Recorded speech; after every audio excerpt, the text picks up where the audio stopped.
창세기 7장 1절만 읽겠습니다. 창세기 7장 1절 말씀 시작. 여호와께서 노아에게 이르시되 너와 내 온 집은 방주로 들어가라. 이 세대에서 내가 내 앞에 의로움을 내가 보았음이니라. 아멘. 네, 먼저 광고 말씀을 드리겠습니다. 다음 주에는 명절이 끼어 있는 그 주일이죠. 그래서 모임을 안 할까도 생각을 했었는데 모임을 했으면 하는 의견이 더 많았어요. 그래서 다음 주도 쉬지 않고 계속 합니다. 어쩔 수 없이 못 오시는 분들은 할 수 없고요. 또 집에서 그 먹던 음식들 있잖아요. 특별히 만든 음식들 혼자 먹기에는 좀 아깝다라고 하는 그런 것이 있으면 좀 가져와서 같이 나누고 여기서 명절을 한번 같이 세자고요. 여기서. 그리고 또 하나는 4월 초에 첫째 주에 LA 집회를 하게 되었어요. 갑작스럽게 연결이 되어서 결정이 되었는데 4월 첫째 주입니다. 한 주간 월요일부터 막 금요일까지 하게 될 것 같아요. 참고하시고 혹시 동참하고 싶은 분이 계시면 미리 말씀하시고요. 네, 오늘 창세기 7장 1절만 해야 되겠다라는 생각을 가지게 되었어요. 전체를 하려고 했는데 뭐 내 뜻대로 하는 거 아닙니다. 주님이 인도하시는 대로 하니까. 자, 1절에 보시면 여호와께서 노아에게 이르시되 너와 내 온 집은 방주로 들어가라. 이 세대에서 내가 내 앞에 의로움을 내가 보았음이니라. 여기서 이제 하나님께서 노아의 의로움을 보셨다라고 했습니다. 그렇죠? 근데 하나님이 노아를 보면서 노아의 의로움을 봤다라고 하는 거예요. 그래서 노아가 의롭기 때문에 방주로 들어갈 수 있는 자격이 주어졌다는 얘기잖아요. 그렇죠? 그러면 의로움이 뭘까요? 노아가 그 당시에 이 세대에서라고 그랬으니까 그 당시 그 세대에서 노아가 어떻다는 걸까요? 선하게 살았다는 걸까요? 아니면 착하게 살았기 때문에 의롭다고 했을까요? 아니면 명령에 순종을 잘해서라든가 예배를 빠지지 않고 잘 드렸다든가 금식 기도 같은 것을 자주 해서 착하다, 너는 의롭다 이렇게 여겨주셨을까요? 그런 거 아니라는 것은 아시죠? 근데 그렇게 아시는 분들이 많아요, 사실은. 그래서 빤스 목사라는 얘기 들어봤어요? 빤스 목사. 순종을 그런 걸로 평가를 하려고 하더라고요. 순종을. 자기 교인이라면 내가 무엇을 주문해도 그걸 할 수 있어야 된다는 거예요. 인감도장을 가져오라고 하잖아요. 인감도장을 안 가져오면 우리 성도가 아니다. 이렇게 평가를 한다는 거죠. 그런 걸로 의롭다함을 여긴다면 그건 쉬울 거 아니에요. 그건 오히려 쉬울 거예요. 그것은 열심히 하기만 하면 되니까. 근데 그런 게 아니고요. 하나님께서 노아가 의롭다라는 것을 보셨다라고 하는 것은 우리가 생각하듯이 이 세대에서 누가 의로운가 이렇게 두루두루 살피다가 저놈이 좀 제일 낫네 해서 선택을 하는 게 아닌 거예요. 하나님이 의롭다라고 보는 것은 자기가 노아에게 들어가는 거예요. 하나님 자신이 노아에 들어가서 자신이 자신을 보는 거예요. 그러니까 인간은 의롭다함을 여길 인간은 한 사람도 없는 거예요. 그러니까 의롭다함을 여겼다라고 하는 것은 하나님 자신인 거예요. 그게. 그러니까 우리도 마찬가지입니다. 우리가 하나님께 의롭다함을 여김을 받으려면 어떻게 돼야 되겠어요? 그 하나님이 나에게 오셔야 되는 거예요. 그리고 나는 죽어야 되는 거죠. 그러니까 어떻게 보면 우리는 없는 거죠. 그렇게 되면 그분이 오셔서 그분 자신이 자기를 보면서 의롭다고 하는 거니까 참 어렵게 들릴 수밖에 없을 거예요. 그래서 의로움은 이 차티크라고 하는데 이것은 법률적인 용어예요. 그러니까 의롭다라고 도장을 꽝 찍어주는 거예요. 그 판사가 판결을 딱 내려주는 거예요. 그렇게 해서 인정을 받는 거거든요. 잘 아시는 말씀이니까 제가 읽어드릴게요. 갈라디아서 2장 16절에 보면 사람이 의롭게 되는 것은 율법의 행위로 말미암음이 아니요. 그렇죠? 예, 율법의 행위로 말미암지 않아요. 그럼 뭘로 말미암아요? 오직 예수 그리스도를 믿음으로 말미암는 줄 알므로 그랬어요. 근데 여기서 예수 그리스도를 믿음으로 말미암아가 아니고 예수 그리스도의 믿음이에요. 항상 그것을 주의하셔야 됩니다. 내가 예수를 믿어라고 하는 내 의로움이 근거가 되는 게 아닌 거예요.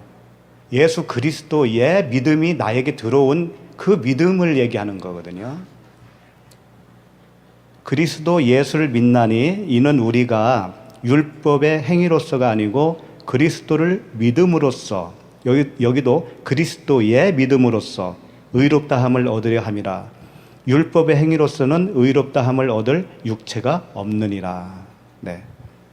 근데 이렇게 잘 알면서 왜 율법의 행위로 하나님께 영광 돌리려고 하는 거죠? 그 이해가 안 가요.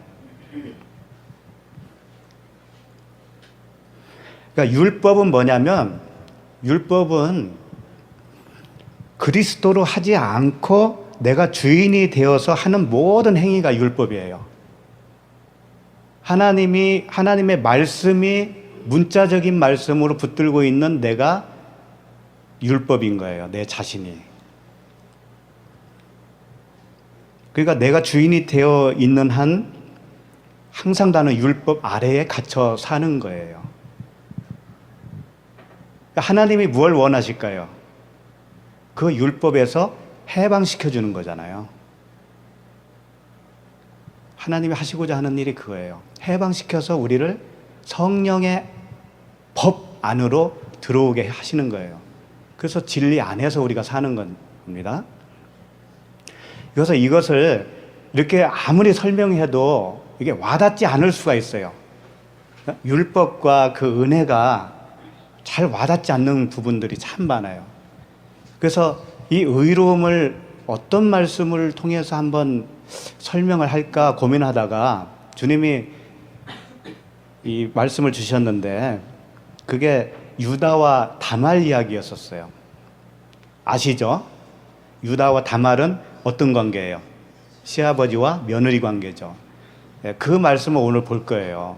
창세기 38장인데 지금 찾을 필요 없어요. 몇 군데 더 찾아야 되니까. 그래서 오늘 본문은 한 절만 선택을 한 겁니다. 이제 먼저 그 유다와 다말 이야기를 들어가기 전에 마태복음에 이런 말씀이 있습니다. 그 그리스도의 족보 이야기 있죠? 제가 읽어드릴게요. 마태복음 1장 3절에 보면 유다는 다말에게서 베레스와 세라를 낳고 베레스는 헤스로를 낳고 헤스로는 람을 낳고 여기서 유다는 다말에게서 베레스를 낳았다라는 거죠. 여기서 다말이 나왔습니다. 여자분이에요. 그 다음에 그 다음 절에 보면 람은 아미나답을 낳고 아미나답은 나손을 낳고 나손은 살몬을 낳고 살몬은 라합에게서 보아스를 낳고 보아스는 룻에게서 오벳을 낳고 오벳은 이세를 낳고 여기 벌써 여자분이 몇 분이 등장했어요? 세 사람입니다. 다말, 라합, 룻. 예. 그 다음에 이세는 다윗 왕을 낳으니라. 다윗은 우리아의 아내에게서 솔로몬을 낳고 우리아의 아내가 누구예요? 밧세바죠. 예. 벌써 몇 분이에요? 네 분. 예. 야곱은 이제 1장 16절로 띄어서 보면 야곱은 마리아의 남편 요셉을 낳았으니 마리아에게서 그리스도와 칭하는 예수가 나시니라. 이 마리아가 또 여자분이에요. 예. 그래서 총 5분이죠. 근데 이 5분의 여자분들이 족보에 올라와 있는데 하나같이 도덕적으로 보면 어때요? 흠이 있다고요. 그렇죠? 그러니까 윤리와 도덕의 이야기가 아닌 거예요. 성경은 지금. 더군다나 오늘 보려고 하는 그 말씀이 가장 두드러지게 그런 부분을 이야기하고 있는 거예요. 그 옛날에는 그 풍습이 있었어요. 수혼법이라고. 수혼법이 뭐냐면 계대 결혼이에요. 그러니까 상속자를 낳지 못하면, 그리고 이제 죽잖아요. 그러면 그 동생한테 들어가서 또, 아시죠? 예. 그 말씀 이제 마태복음 22장 24절에 보면 바리새인들이 이제 질문하는 거예요. 예수님에게. 선생님이여, 모세가 일렀으되 사람이 만일 자식이 없이 죽으면 그 동생이 그 아내에게 장가들어 형을 위하여 상속자를 세울지니라 하였나이다. 그러니까 우리 중에 7형제가 있었는데 마지가 장가들었다가 죽어 상속자가 없으므로 이 아내를 그 동생에게 물려주고 그 둘째와 셋째로 일곱째까지 그렇게 하다가 최후에 그 여자도 죽었나이다. 그런즉 그들이 다 그를 취하였으니 부할 때에 7 중에 누구의 아내가 되니까. 잘 기억하시죠? 예수께서 이렇게 대답하셨죠. 예수께서 대답하여 이르시되 너희가 성경도 하나님의 능력도 알지 못하는 거로 오해하였도다. 부할 때에는 장가도 아니가고 시집도 아니가고 하늘에 있는 천사들과 같으니라. 이 말씀. 그런데 한번 잘 생각해 보세요.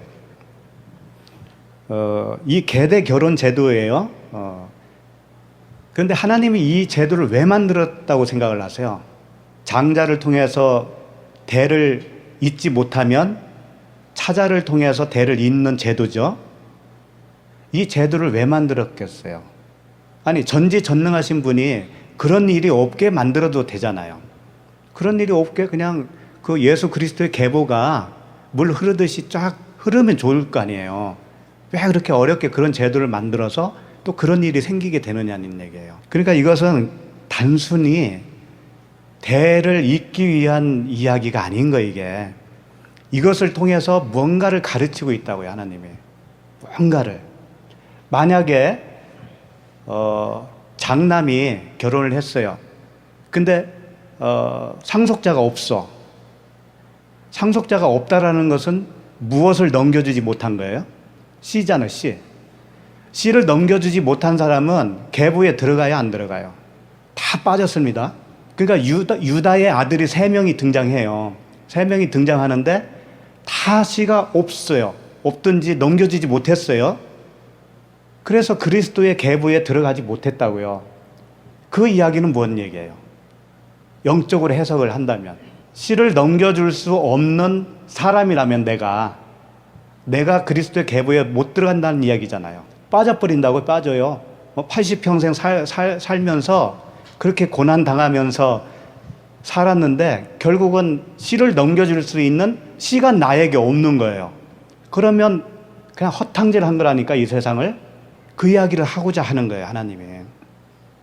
근데 그것은 무엇으로 가능한가를 설명을 하시는 거예요. 무엇으로 그렇게 계보에 들어갈 수 있는가. 우선 그 창세기 49장 10절 말씀을 한번 펴볼까요? 49장 10절 보면 이제 규가 유다를 떠나지 아니하며 통치자의 지팡이가 그 발 사이에서 떠나지 아니하기를 실로가 오시기까지 이르리니 그에게 모든 백성이 복종하리로다. 지금 이제 이게 무슨 말이냐면 그 야곱 있죠? 야곱이 죽기 전에 그 아들들 12아들들을 축복하는 거예요. 거기서 유다에 대해서 축복한 내용이에요. 유다 지파에서 뭐가 나오는 거예요? 예수 그리스도, 메시아가 나오는 거죠. 그러니까 규가 옛날 그 개혁 개정에는, 개혁 한글에는 뭐라고 되어 있어요? 홀이 이렇게 되어 있어요. 홀. 그러니까 홀이 뭐냐면 그 임금의 권위를 상징하는 지팡이를 얘기하는 거예요. 임금이 지팡이 들고 다니잖아요. 그게 이제 그 표적이에요, 하나의. 근데 유다를 떠나지 아니하며 통치자의 지팡이가 그 발 사이에서 떠나지 아니하기를 실로가 오시기까지 이르리니. 실로가 뭘까요, 여기서? 실로는 쉘로라고 하는 단어인데 안식을 주는 자, 평화를 주는 자예요. 그러니까 실로가 예수 그리스도를 말씀하고 있는 거죠. 그러니까 규는 지팡이입니다. 시편 23편에 보면 사망의 음침한 골짜기를 거닐지라도 주의 지팡이와 막대기가 나를 아니하시나이다 할 때 그 지팡이. 하나님의 그 권위를 가지신, 그 왕권을 가지신 분이 우리를 아니하신다는 거예요. 그래서 우리는 안전하게 살 수 있는 거죠. 그러니까 벌써 유다에 대해서는 유다 지파에서 예수 그리스도가 태어날 것을 미리 예언을 하신 거죠. 이것을 믿고 사는 게 뭐예요? 그게 구원받은 자예요. 언약을 믿는 거예요. 언약을. 그러면 다말이 이것을 알았을까요? 몰랐을까요? 이 사실을 알았겠죠? 네. 이제 그 이야기를 한번 가보자고요. 창세기 38장 1절. 창세기 38장 1절 보시면 그 후에 유다가 자기 형제들로부터 떠나 내려가서 아둘람 사람 히라와 가까이 하니라 그랬어요. 유다라고 하는 그 말은 찬송하다라는 뜻이에요. 예후다인데 찬송하다. 유다라고 하는 그 이름 석자 안에도 예후다, 찬송하다. 그러니까 유다는 여기서 예수 그리스도를 모형으로 하고 있는 겁니다. 그렇게 먼저 아셔야 되고, 다말은 예수 그리스도와 한 몸을 이룰 정결한 처녀로 보시면 돼요. 다말을. 그렇게 안 보면 무얼로 보인다? 도덕과 윤리로 보일 수밖에 없는 거예요, 이게. 자, 그런데 유다가 자기 형제들로부터 떠나서 아둘람 사람 히라와 가까이 하니라 그랬잖아요. 그러면 형제들로부터 떠났다라는 얘기는 그 믿음의 형제 중에서 떠났다는 얘기예요. 그래서 어디로 갔냐면 이방인한테 간 거예요, 지금. 아둘람 사람 히라와, 이 히라가 누구냐면 무슨 뜻이냐면 귀족이라는 뜻이에요. 그러니까 믿음의 형제를 떠나서 귀족이라고 하는 그 친구를 사귀게 된 거예요. 가까이 하니라 친하게 된 거예요. 그래서 그 친구와 함께 이제 동행을 하고 하는 이야기가 나오는 거였죠. 유다가 2절 유다가 거기서 가나안 사람 수아라 하는 자의 딸을 보고 그를 데리고 동침하니. 자, 가나안 사람입니다. 근데 수아라 하는 자의 딸이에요. 딸 이름은 없어요. 딸 이름은 없고 수아라고 하는 자의 딸이에요. 수아는 무슨 뜻이냐면 부자라는 뜻이에요. 그러니까 이방인의 친구를 따라갔더니 부자라고 하는 어떤 사람의 딸을 아내로 취한 거죠. 그러니까 이 딸은 무슨 딸이 되겠어요? 이방인의 딸이죠. 복음일까요? 율법일까요? 율법의 아내를 맞이하게 된 겁니다. 유다가. 유다는 누구의 모형이라고 그랬죠? 예수 그리스도가 지금 누구와 결혼을 한 거예요? 그렇지? 그러니까 예수 그리스도가 율법 아래로 오셨다고 그랬죠? 네. 율법 아래로 오신 분이에요, 예수님은. 우리와 똑같은 죄인이 되어 주신 거예요. 지금 유다가 그걸 하고 있는 겁니다, 이게. 자, 3절. 그가 임신하여 아들을 낳음에 유다가 그의 이름을 엘이라 하니라. 이 엘은 원래 하나님을 엘이라고 그러잖아요. 그게 아니고 에르예요, 에르. 에르인데 번역을 이렇게 해놓은 거예요. 에르는 뭐냐면 자각하는 마음이라는 뜻이거든요. 육적인 자각이에요. 육적인 마음을 가지고 있는 상태. 그런 아들을 낳았다, 그런 얘기예요. 그럴 수밖에 없잖아요. 사람의 딸을 취했으니, 율법의 딸을 취했으니 나온 자식도 그렇게밖에 안 될 거 아니에요. 그렇죠? 그 다음에 4절. 그가 다시 임신하여 아들을 낳고 그의 이름을 오난이라 하고. 또 낳았어요. 근데 오난이에요. 오난이 힘세다, 강하다, 그런 뜻입니다. 우리 창세기 왔었잖아요. 네피림 아시죠? 네피림이 강한 자입니다. 그러니까 자기 의의가 있는 사람을 얘기하는 거예요. 십자가에서 내 의의가 죽어야 되는 건데 육체와 함께 그 정욕과 탐심이 십자가에 못 박혀야 되는데 내 의지로 살고 있는 그런 사람인 거예요. 그게 누구라는 거예요? 오난이라는 얘기예요. 그가 또 5절 그가 또 다시 아들을 낳고 그의 이름을 셀라라 하니라. 그가 셀라를 낳을 때에 유다는 거십에 있었더라. 셀라는 청원하다, 요구하다 그런 뜻인데요. 유다가 이 셀라를 다말에게 안 줬어요. 나중에 크면 너에게 주겠다 약속을 해놓고 안 줬어요. 그래서 청원이야. 얘는 유다를 원했는데 원하는 거야, 이름 자체가. 그런데 안 된 거예요, 그게. 그런데 거십에 있었더라 그랬어요. 셀라를 낳을 때 유다가. 거십이 뭐냐면 케지부라고 하는 단어인데 속이는, 실망시키는 그런 뜻이에요. 그러니까 실망시키는 아들을 다 낳은 거예요. 유다가. 그러니까 우리가 예수 믿으면 나라고 하는 아들이 태어났죠? 근데 어떤 아들이 태어난 거예요, 우리가 처음에? 네?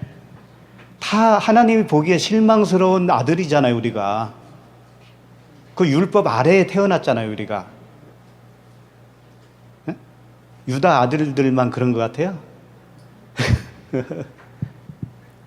우리가 다 그렇게 태어나는 거예요.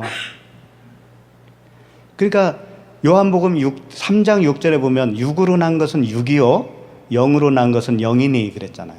육은 무익하니라. 우리가 처음에는 육으로 태어나는 거예요. 자, 6절 다시 창세기 38장 6절 유다가 장차 애를 위하여 아내를 데려오니 그의 이름은 다말이더라. 다말 이름이 뭐냐면 타마르인데 타마르 종려나무라는 뜻이에요. 종려나무. 일단 나무가 들어가면 십자가를 생각하시면 딱 맞아요. 예. 그러니까 지금 다말은 이름부터가 종려나무인데 십자가의 죽음과 부활을 얘기하는 거예요. 그래서 예수 그리스도와 한 몸을 이룰 정결한 처녀라는 얘기예요. 이 다말이라는 뜻이 그렇다고요. 그러니까 우리도 이런 다말이 되어야 되는 거예요. 7절 유다의 장자 엘이 여호와가 보시기에 악함으로 여호와께서 그를 죽이신지라. 자, 이 유다의 장자 엘이 하나님 보시기에 악했다라는 거예요. 그런데 어떻게 했다는 얘기는 없잖아요, 지금. 뭐가 악하다는 걸까요? 뭐 나쁜 짓을 했다는 등 누구를 죽였다는 등 이야기가 있어야 악하다고 해서 죽일 수가 있는데 이렇게 여호와께서 그를 죽이셨어요. 악하다고. 근데 그 다음 절을 보시면 좀 이해가 될 거예요. 유다가 오난에게 이르되 내 형수에게로 들어가서 남편의 아우된 본분을 행하여 내 형을 위하여 씨가 있게 하라. 그러니까 내 형을 위하여 씨가 있게 하라고 그랬으니까 그 형 엘이 다말에게 자식을 낳을 수 못한 거죠. 씨를 넘겨주지 못했다는 얘기잖아요. 그걸 보고 하나님이 악하다고 해서 죽였다라는 거예요. 그러면 씨가 없을 수도 있잖아요, 선천적으로. 그럼 그 사람이 뭐 그렇게 하고 싶어서 그랬겠어요? 근데 악하다는 거지, 하나님이 보시기에. 그러니까 이거 육적으로만 보면 답이 없는 거예요, 이것은. 악하다는 건 뭐냐면 씨를 넘겨주시지 못해서 악한 게 아닌 거예요. 씨가 없기 때문에 넘겨줄 수가 없는 거잖아요. 씨가 없는 것 자체가 악한 거라는 얘기예요. 생명이 없는 거. 아들이 있는 자는 생명이 있나니 그랬잖아요. 예수 그리스도라고 하는 아들이 내 안에 오시지 않으면 악한 자인 거예요. 다 악한 자인 거예요. 그래서 이제 오난에게 바톤이 넘어갔습니다. 9절 오난이 그 씨가 자기 것이 되지 않을 줄 알므로 형수에게 들어갔을 때에 그의 형에게 씨를 주지 아니하려고 땅에 설정하며 이 일이 여호와가 보시기에 악함으로 여호와께서 그도 죽이시니 그랬어요. 그러니까 결과적으로는 그 장자나 오난이나 씨를 넘겨주지 않은 거죠. 그런데 오나는 그 이유가 있잖아요. 왜 그랬어요? 자기 씨가 되지 않을 것으로 생각을 했다라는 거예요. 이게 무슨 뜻이겠어요? 그렇지, 그게 맞기는 맞잖아요. 자기가 씨를 줘도 누구의 아들이 되는 거예요? 형의 아들이 되니까 자기는 관계가 없다라는 거죠. 이게 육적인 혈통으로 붙들고 있는 율법 아래에 있는 사람들의 모습이란 거예요. 이게 자기는 지금 수혼 대신 이어주는 이 제도를 주신 이유를 모르는 거예요. 지금 영적 이유를 전혀 모르고 있는 거예요. 오난이 하나님이 이걸 원하신다고 하는 것을 모르신다고요. 모르고 있다고요. 그 모르고 있는 것 자체가 뭐예요? 씨가 없는 거예요. 그 씨가 없는 거라고요. 그게 그 자체가, 그러니까 육적으로만 지금 생각을 하고 있는 거잖아요. 율법으로. 그게 죽은 자라는 거예요. 그 자체가 죽은 거예요. 하나님이 그를 죽였다고 하는 것이 그냥 막 즉사시키고 이렇게 생각하시면 안 되는 거예요. 그 상태가 죽은 거예요. 그래서 그 그리스도의 계보에 올라갈 수가 없는 겁니다. 이 세 사람은. 한 사람 더 남았죠, 여기. 11절. 유다가 그의 며느리 다말에게 이르되 수절하고 내 아버지 집에 있어 내 아들 셀라가 장성하기를 기다리라 하니 셀라도 그 형들같이 죽을까 염려함이라. 다말이 가서 그의 아버지 집에 있으니라. 이제 셀라가 그 당시에는 좀 어렸었던 것 같아요. 그러니까 자랄 때까지 친정집에 가서 좀 기다리고 있어, 그런 얘기죠. 그랬어요. 얼마 후에 12절. 유다의 아내 수아의 딸이 죽은지라. 자, 유다의 아내 수아의 딸. 유다의 아내 이름은 끝까지 안 나와요. 수아라고 하는 그 딸의 부모만 나오는 거예요, 이름이. 수아의 딸이 죽은지라. 유다가 위로를 받은 후에 그의 친구 아들람 사람 히라와 함께 딥나로 올라가서 자기의 양털 깎는 자에게 이르렀더니. 그러니까 수아의 딸은 아까도 말씀드렸지만 율법의 딸이에요. 그러니까 유다가 율법의 아내를 취하였는데 이제 죽은 거예요. 아내가 없는 겁니다. 이제 십자가에서 죽었다는 얘기예요. 유다가, 그리스도가. 그러면 어디로 올라가냐면 딥나로 가는 거예요. 딥나는 할당된 그 유업, 할당된 부분, 땅, 그런 뜻이에요. 그러니까 하나님 나라라고 하는 할당을 받은 거죠, 이제. 유다는 이제 율법에서 벗어난 겁니다. 그 상태에서 올라간 거예요. 그러니까 유다가 위로를 받았다고 그러잖아요. 예? 아내가 죽었는데 왜 위로를 받아요? 말이 안 되잖아요. 그러니까 우리도 율법에 대해서, 세상에 대하여 죽으면, 못 박히면 그게 위로를 받는 거예요. 자, 13절. 어떤 사람이 다말에게 말하되 내 시아버지가 자기의 양털을 깎으려고 딥나에 올라왔다 한지라. 다말에게 이 소식이 이제 전해졌죠. 그가 그 과부의 의복을 벗고 너울로 얼굴을 가리고 몸을 휩싸고 딥나 길 곁 에나임 문에 앉으니 이는 셀라가 장성함을 보았어도 자기를 그의 아내로 주지 않았으므로 말미암음이니라.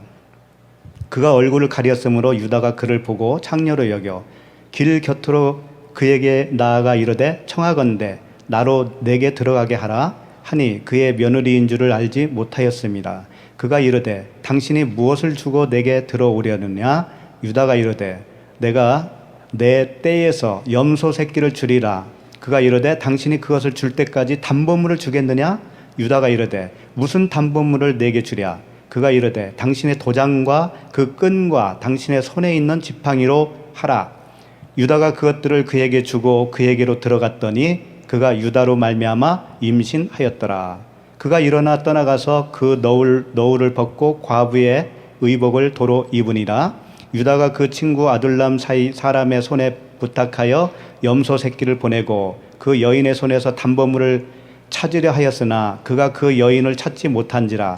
그가 그곳 사람에게 물어 이르되 길 곁 에나임에 있던 창녀가 어디 있느냐? 그들이 이르되 여기는 창녀가 없느니라. 그가 유다에게로 돌아와 이르되 내가 그를 찾지 못하였고 그곳 사람도 이르기를 거기에는 창녀가 없다 하더이다 하더라. 유다가 이르되 그로 그것을 가지게 두라. 우리가 부끄러움을 당할까 하노라. 내가 이 염소 새끼를 보냈으나 그대가 그를 찾지 못하였느니라. 석 달쯤 후에 어떤 사람이 유다에게 일러 말하되 내 며느리 다말이 행음하였고 그 행음함으로 말미암아 임신하였느니라. 유다가 이르되 그를 끌어내어 불사르라. 무슨 내용인지 아시죠? 여기 쉬우니까 그냥 넘어가는 거예요. 그 다음에 여인이 끌려 나갈 때에 사람을 보내어 시아버지에게 이르되 이 물건 임자로 말미암아 임신하였나이다. 청하건대 보소서 이 도장과 그 끈과 지팡이가 누구의 것이니까 한지라. 자, 여기까지 우선 여기까지요. 자, 그 시아버지와 며느리가 관계를 통해서 임신을 했어요. 그러면 다말 입장에서 일단 생각해 봅시다. 다말 입장에서는 그 율법을 알고 있었을까요? 모르고 있었을까요? 행음을 하면 죽는 겁니다. 근데 여기는 모세 이전이니까 그 시내산에서 받은 율법은 아니지만 그 당시 풍습상에서 또는 그 족장이 하는 말이 율법이 되는 거예요. 그러니까 아까 뭐라 그래요? 불살라 죽이라고 그랬잖아요. 서슴없이. 그러니까 그걸 알고 있는 거예요, 다. 다말도 이것은 정당한 일이 아닌 것을 알아요. 율법의 기준으로 봤을 때는. 그런데 그와 동시에 무엇을 알았을까요? 다말이. 유다 지파에서 메시아가 나오는 거 알았어요? 몰랐어요? 알았죠. 그걸 언약이라고 합니다. 그러면 율법을 붙든 거예요? 언약을 붙든 거예요? 언약을 붙들었어요. 그러니까 다말의 행동을 이끈 것은 무엇이 이끌어간 거예요? 그 언약이 이끌어간 거예요. 우리가 그렇게 되어야 되는 거예요. 우리가 그 언약으로 이끌어 간다고 하는 것이 다르게 표현하면 성령의 법으로 산다 이렇게 표현하는 거예요. 성령의 법으로. 그러면 그 다말은 그 언약을 붙들고 그 과감한 행동을 했잖아요. 그랬을 때 죽는 것을 감안했을까요? 안 감안했을까요? 그렇지. 그게 십자가의 죽음인 거예요. 그러니까 율법에 대해서 죽은 거예요. 다말이. 율법에 대해서 죽지 않고서는 도저히 시아버지와 그런 관계를 가질 수가 없는 거죠. 자, 여기까지는 인간으로 지금 생각을 했기 때문에 그래도 석연치 않을 거예요. 아니, 그러면 성령의 법으로 이끌어가면 그런 짓을 해도 된다는 얘기야? 이렇게 생각할 수도 있잖아요. 아까 처음에 유다는 누구의 모형이라고 그랬죠? 그리스도의 모형이라고 했죠? 그리스도와 교회, 신부와의 결혼을 얘기하는 한 거라고 있단 말이에요. 그렇다면 하나님 아버지와 결혼하는 것도 되는 거예요. 금방 아멘 하시네. 말이 돼요. 어떻게 하나님 아버지와 결혼해요? 그러니까 예수님이 그랬죠. 예수님은 신랑이고 우리는 신부라고 하는 그 관계 속에서는 이 결혼이라고 하는 거 자연스럽잖아요. 그런데 예수님이 이런 말씀 하셨죠. 내가 아버지 안에, 아버지가 내 안에, 너희가 내 안에, 내가 너희 안에 막 이렇게 다 섞이는 거잖아요. 이게 하나가 된다는 건 뭐예요? 결론적으로. 결혼이잖아요, 결혼. 그럼 아버지하고도 결혼을 해야 되는 거잖아요. 다말이 지금 시아버지하고 결혼하는 거예요. 시아버지하고, 하늘 아버지하고. 하늘 아버지와 결혼을 할 수 있는 것은 육으로는 안 된다, 그런 얘기예요. 율법 아래에 있으면 못한다, 그런 얘기예요. 육을 버려야 영이 되는 겁니다. 영이 되면 아버지와 하나 되고 아들과 하나 되고 다 되는 거예요. 그것을 설명하고 있다니까요. 이 사건을 통해서. 그러니까 우리에게 복음을 가르쳐 주는 거예요. 우리가 그 율법에서 죽어야 되는 거예요. 죽어야 영으로서 그리스도와 연합을 이룰 수가 있다는 얘기예요. 근데 율법 아래에 있으면서 내가 자꾸 행위로서 하나님께 나아가려고 한다고 하면 그것은 간음인 거예요. 그게 행음이라고 해요, 그게. 그래서 이제 그 다말에게 너 어디서 이렇게 행음했냐? 그런 거잖아요. 그러니까 다말이 보증으로 받았던 거 있잖아요. 도장과 끈과 지팡이를 내어 보냈잖아요. 그러니까 그걸 보자마자 뭐라고 그래요? 26절에 보면 유다가 그것들을 알아보고 이르되 그는 나보다 옳도다 그랬어요. 이 옳도다가 의롭다 그런 얘기입니다. 아까 노아가 뭐라고 했어요? 하나님이 보시기에 의롭다. 다말을 지금 유다가 의롭다라고 하는 거예요. 이게 의롭다의 진의란 말이에요. 유다와 비교해서 의롭다는 얘기가 아닙니다. 나보다 의롭다라는 얘기는 나보다 옳도다라고 했잖아요. 나보다 나는 아니고 네가 의야 그런 얘기예요. 지금 유다는 불살라 죽이라고 했잖아요. 그게 무엇의 기준으로 해서 명령을 내린 거예요? 율법이죠. 율법으로는 불살라 죽어야 마땅한 거예요. 그런데 다말은 무엇을 지금 보여준 거예요? 언약을 딱 보여준 거예요. 그러니까 그래 그게 의야 라고 하는 거예요. 그게 의야. 그 도장과 끈과 진리는 그 지팡이는 다 그 진리를 설명하고 있는 거예요. 그리스도. 도장 아시죠? 옛날 서부 영화 이렇게 보시면 말 엉덩이에다가 불도장을 콱 찍죠. 그래서 그거 뺏어가면 다른 농장에 있으면 금방 찾아올 수 있잖아요. 그것 때문에 총싸움도 하고 그러죠. 진짜 그랬나? 어쨌든 그걸 사도 바울이 이런 말을 했어요. 에베소서 1장 14절 15절 보면 읽어드릴게요. 약속의 성령으로 인치심을 받았으니 이게 도장 찍는 거예요. 약속의 성령으로 인치심을 받는 거예요. 도장을 쾅 찍어주시는 거예요. 성령께서. 이는 우리 기업의 보증이 되사 그 얻으신 것을 속량하시고 그의 영광을 찬송하게 하려 하심이라. 기업의 보증이라고 그랬어요. 성령 주신 것이 장차 우리가 육신을 또 벗을 날이 올 거 아니에요. 그러면 정말 누리는 그 하나님 나라라는 게 지금보다 더 선명할 거 아니에요. 비교할 수 없을 정도로. 그때는 너희들이 그리스도와 같은 줄을 알게 될 거다 그랬어요. 그리스도의 모양과 똑같다라는 거예요. 우리가 그때 가서는. 그런데 육을 입고 있는 동안은 보증을 주는 거예요. 보증을 해주신 거예요. 보증. 그러니까 우리가 이 시대에 살고 있는 동안은 보증금을 받은 거예요. 계약금이라고 그래요. 계약금. 집을 사기 전에 계약금을 주잖아요. 계약금. 그거와 똑같은 거예요. 그러면 잔금은 언제 받는 거예요? 육신의 장막을 벗을 때. 그때는 이제 온전해지는 거죠. 그때까지는 우리가 도장과 끈과 지팡이와 같은 그 성령의 보증으로 도장 찍힌 그 채로 성령으로서 살아가는 거예요. 성령이 내 안에 오셔서 함께 살아가는 거예요. 같은 한 몸을 가지고. 그래서 주와 합한 자는 한 영인이라 그랬죠. 그러니까 결론은 뭐예요? 의롭다 함을 받는다고 하는 것은 율법으로는 하나님과 하나가 될 수 없다. 그 언약을 붙드는 거예요. 다시 말하면 이런 말씀이 있죠. 또 그 안에서 너희가 손으로 하지 아니한 할례를 받았으니 곧 육의 몸을 벗는 것이요. 할례라는 것이 육의 몸을 벗는 거라는 거예요.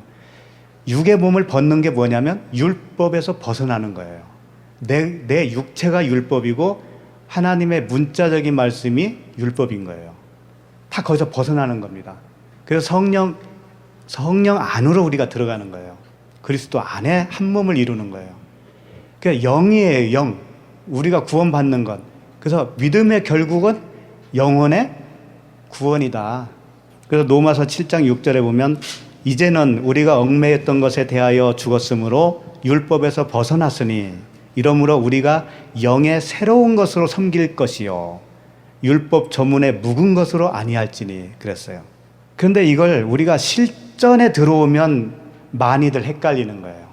정말 내가 율법으로 사는 건지 그 새 영으로 사는 건지 잘 모른다는 거예요. 그래서 실제적인 부분을 조금 생각해 보자고요. 실제적인 부분. 물론 자신은 아는 겁니다. 그리스도께서 우리에게 임하실 때 어떻게 임하신다고 그랬죠? 동에서 번갯불이 번쩍한 것 같이 알게 임하신다는 거예요. 내 자신이 알아요. 그래서 그 말씀에 의해서 내가 사라져 가는 거거든요. 그 말씀에 의해서. 그런데 예배라고 하는 거 한번 생각해 보자고요. 예배가 뭡니까? 지금 우리가 이게 예배 드리는 거예요? 아니면 뭐예요? 예수님이 그러셨잖아요. 이 산에서도 말고 저 산에서도 말고 예배할 때가 오나니 그냥 이때라. 그 다음에 또 신령과 진정. 신령과 진정으로 드린다고 하는 의미가 뭐죠? 말씀은 들어서 외우는데 그게 뭔지 몰라. 신령은 영의 푸뉴마예요. 진정은 진리예요. 알레테이야. 그러니까 예배의 참 의미를 벌써 예수님이 딱 정리를 해주신 거거든요. 예배는 입 맞추다라고 하는 뜻이 있어요. 입 맞추다. 그것은 입 맞춘다고 하는 것은 서로가 같은 입을 가졌다라는 얘기예요. 그러니까 그리스도와 하나님과 내가 같은 말을 가진 상태가 예배라는 겁니다. 근데 예배를 어떻게 생각했어요? 찬양이 있어야 되고 대표기도 있어야 되고 설교자가 설교해야 되고 또 뭐 성가대 그것도 가운을 입어야 되느니 많이 해야 되느니 그건 가지고 싸우잖아요. 또 성가대 또 뭐가 있을까요? 또 안내자가 있어가지고 또 하고 뭐 헌금 있어야 되고 막 그런 어떤 형식이 예배라고 생각하냐 이거예요. 그 형식에 갔다 오면 나는 예배 드리고 왔다라고 또 표현을 하잖아요. 이게 뭐예요? 다 지금 성령의 아래에 있는 거예요? 율법 아래에 있는 거예요? 그렇지. 대답은 잘해. 그러면서 나 오늘 교회 안 갔다 왔어 이런다니까. 아니 여기 오면서도 그런다니까. 나 오늘 교회 안 갔다 왔어요. 여기로 그냥 왔어요. 그럼 여기는 뭐예요 도대체?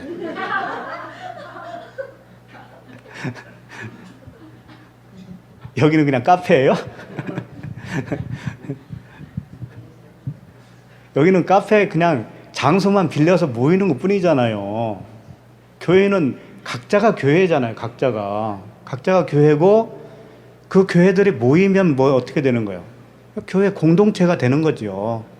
그래서 모이는 이유는 뭐겠어요? 예배 드리기 위해서 모이는 거는 아닌 거예요. 어떤 모임도 마찬가지입니다. 그러니까 이사야서에서 그런 얘기 하잖아요. 너희들이 이 성전이라고 하는 거짓말을 믿지 말아라. 너희들이 대회로 모이는 그 성회로 모이는 그것도 거짓말이다. 기도를 많이 해야 받으실 줄 아냐? 예배를 자주 드려야 좋아할 줄 아냐? 다 이런 말씀이 아닙니까? 이렇게 모이는 것은 말씀으로 서로 코이노니아를 하는 거예요. 교제를 하는 거예요. 그래서 모이는 겁니다. 그 모임을 폐하면 안 되는 거예요. 서로를 세워주고 모여야 사랑을 하잖아요. 서로 사랑을 해야잖아요. 그런데 이런 질문도 할 수 있어요. 왜 하나님이 처음부터 우리에게 그 진리를 좀 밝게 알려주시지? 왜 몇십 년 동안 율법에 갇혀 있게 만들고 그 힘 빠지게 하고 다 거덜나게 하고 나서 알려주시냐 이거예요. 그건 이런 거예요. 어떻게 좀 설명하기가 어려운데 우리에게 하나님이 꿔가는 거예요. 하나를 꿔가는 거예요. 쌀 1kg를 꿔갔다고 칩시다. 하나님이 우리에게. 그게 우리에게 율법을 준 거예요. 그게. 그런데 우리에게 사랑으로 갚아주시는데 얼마만큼으로 갚아주냐면 100톤짜리 트럭으로 갖다 주는 거예요. 하나님이 우리에게. 그렇게 어마어마한 그 큰 것을 주기 위해서 작은 것을 우리에게 짐을 준 거라고요. 작은 것으로. 그러니까 수고하고 무거운 짐진 자들아 다 내게로 오라 그러잖아요. 그 짐을 다 주셨다니까요. 일단은. 그리고 나서 현재 고난은 장차에 다가올 영광과 비교할 수 없는 그 진리, 성령, 그리스도 그 새 생명을 선물로 주시는 거예요. 그게 상급인 거예요. 그게 상급인데 그걸 모르면 어떻게 해요? 뭘 자꾸 해서 상급을 또 쌓는다고 하지 않습니까? 참 웃기잖아요. 아니, 아파트를 거저 선물로 받았는데 또 무언가 선물을 받겠다고 상급을 쌓는다는 거예요. 마치 그건 뭐가 같으냐면 아파트를 받고 나서 바카스 한 병 더 받으려고 밤잠 안 자고 설치는 거하고 똑같은 거예요. 얼마나 미련한 거예요, 그게. 근데 바카스 주지도 않아요. 이미 너는 죽은 자야. 씨가 없어. 새벽 기도가 좋아 보이잖아요. 새벽 기도. 새벽 기도 가서 무슨 기도해요? 그 나라와 그 일을 구하라니까 대한민국을 위해서, 남북 통일을 위해서 조금 하지. 조금 해요. 그리고 나서 본격적으로 뭘 해요?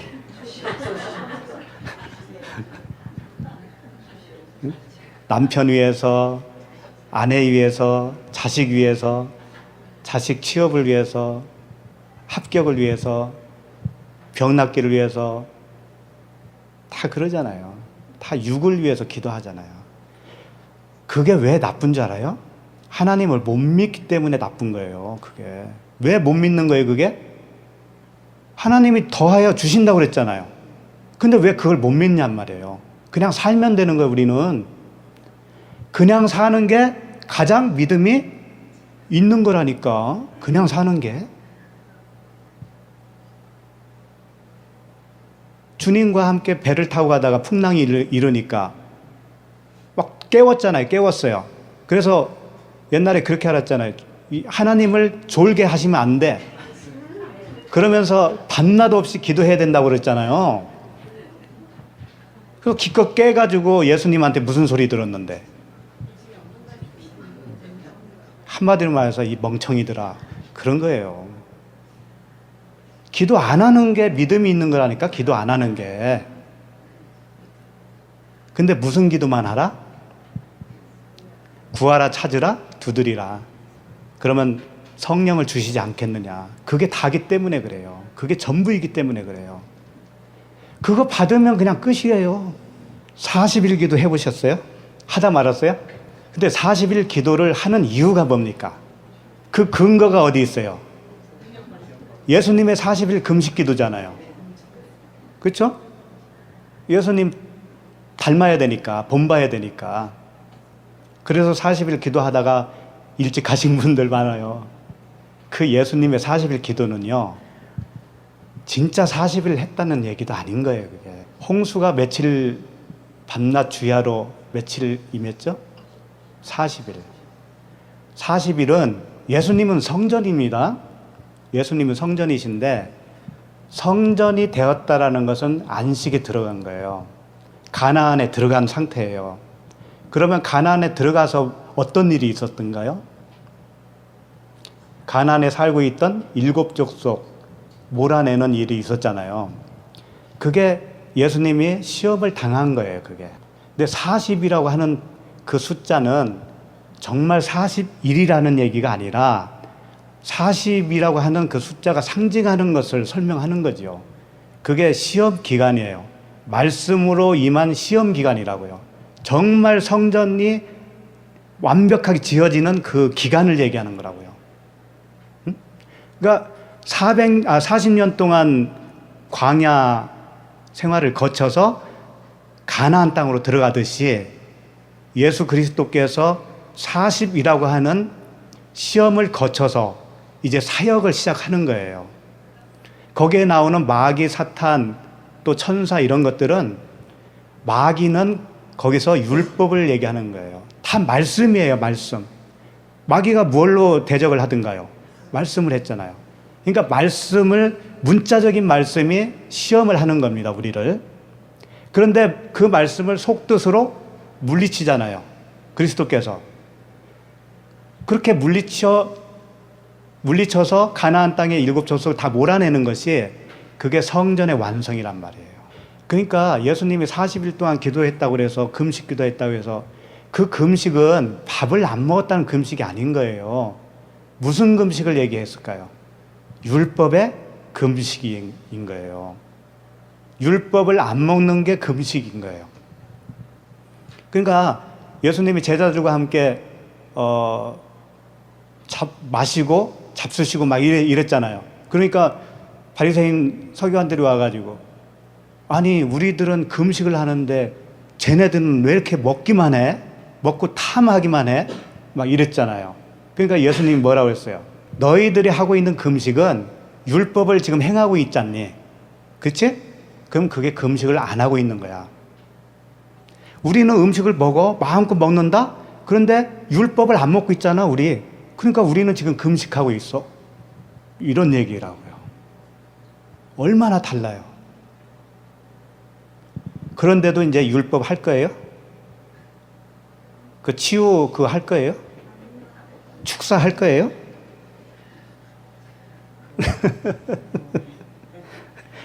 아니 신방 가서 뭐예요? 신방 가서 축복기도 하지. 무슨 축복기도?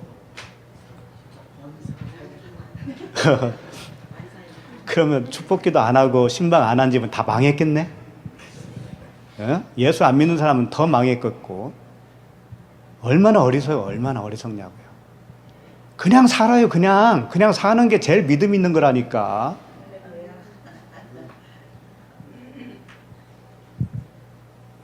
다 무당짓 하고 있는 겁니다. 그리고 말끝마다 말씀대로 살자 그러잖아요. 말씀대로 살자. 좋아 보이죠? 우리가 말씀대로 살 수 있는 존재들인가요? 말씀대로 살 수 없다라고 하는 고백이 있어야 되는 거예요, 우리에게. 그래야 말씀이신 그분이 대신 살아주는 거예요. 그런 거예요. 그러니까 찬양도 마찬가지입니다. 성가대, 찬양, 우리나라 참 붐이 있었잖아요. 경배와 찬양에서부터 시작해서. 젊은이들은 그 찬양을 하면서 뭔가 감정을 느끼려고 하잖아요. 그래서 눈을 지극히 감고 합니다. 찬양할 때. 손을 들고 해요. 손을 들고. 더 심하면 이제 방방 뜨죠. 그게 뭔가 이루어진 걸로 착각을 한다니까요. 찬양은요, 원래 무슨 뜻이냐면 진리를 얘기하는 거예요. 진리. 그러니까 찬양 드린다라고 하는 것은 내가 진리의 말씀으로 화답하는 것이 진정한 찬양인 거예요. 그 에베소서에서 그러잖아요. 찬송이 되게 하려 하심이라. 우리를 선택한 것이 찬송이 되게 하려 하심이라. 그게 우리가 드리는 그 찬송가가 아닌 거예요. 그건 그분과 같은 말을 가지고 있는 상태, 진리로 지어진 상태, 그 상태가 찬양인 거예요. 그 예배는 그 상태로 사는 게 예배인 거예요.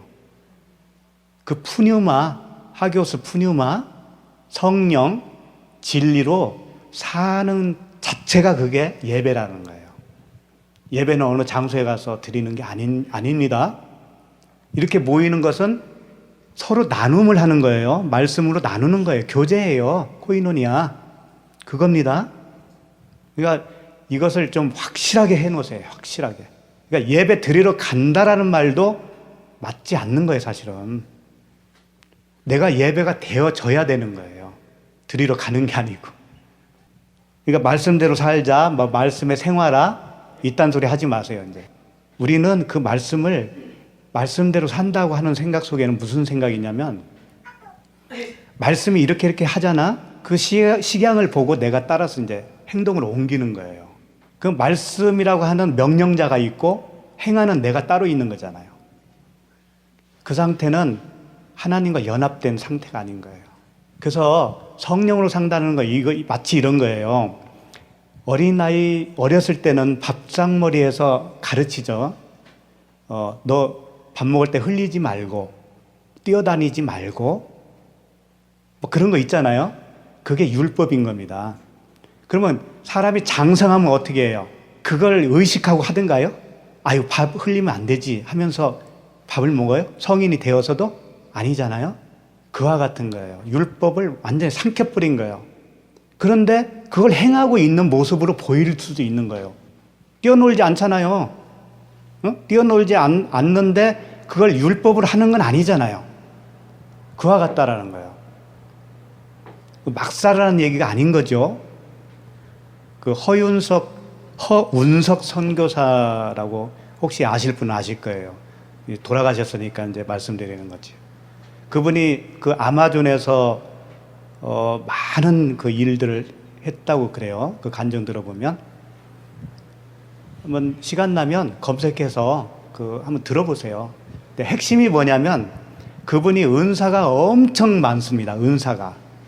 그러니까 어느 정도냐면 그 자기 성도들 중에 돈 많은 사람 있잖아요. 그 사람하고 눈 딱 마주치잖아요. 그러면 자기 마음이 그로 옮겨진다는 거예요. 그래서 그 다음 주에 가면 돈 다발을 가져온대요. 그 정도로 이 사람이 그 영적 은사가 많은 사람이에요. 뭐 방언의 은사 이런 건 그냥 시시한 거고. 그런데 이분이 암에 걸렸잖아요. 암에 걸려서 이제 사형 선고를 받았어요. 그러고 나서 깨닫는 게 뭐냐면 자기가 마귀짓을 했다라는 거예요. 신학교도 짓고 많은 교회를 개척했다라는 거죠. 그래서 엄청난 일들을 많이 했는데 하나님은 그것을 실적으로 쳐주지 않는다는 거죠. 나 몰라 그거. 그거 네가 좋아서 한 거잖아. 그렇다는 거예요. 그래서 결국 깨달은 게 뭐냐면 십자가에서 죽으라고 한 건데 하나님이 자기는 그걸 알아차리지를 못했다는 거예요. 죽음의 문턱에 와서 겨우 그걸 깨닫고 나서 전국에 다니면서 그 간증을 하는 거예요. 당신도 그거 하지 마, 하지 마, 막 그러는 거지. 이제 말리면서 다니는 거예요, 이 사람이 이제. 그분의 어떤 신학이라든가 이걸 다 받아들일 수는 없지만 그분이 말씀하시는 그 부분은 확실해요.